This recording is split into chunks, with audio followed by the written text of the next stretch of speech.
A kí yín káàbọ̀ sí ilé-iṣẹ́ ìránṣẹ́ Silveran Television ti ìkànnì ìtàkùn àgbáyé.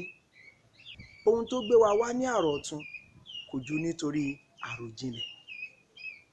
Àròjinlẹ̀ yìí ni wípé a gbé e yẹ̀wò sọ́tún, a gbé e yẹ̀wò sósì.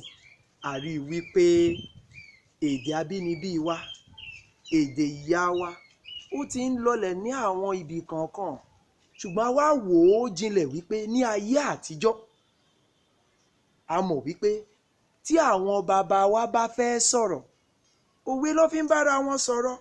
Ó sì ń jẹ́ kí àwọn ọ̀rọ̀ wọn kó ní kìmí, kó ní ìtumọ̀. Òrìṣà tá a bá fi ìdí rẹ̀ wọ́n ọmọdé, ìparun ni yóò parun.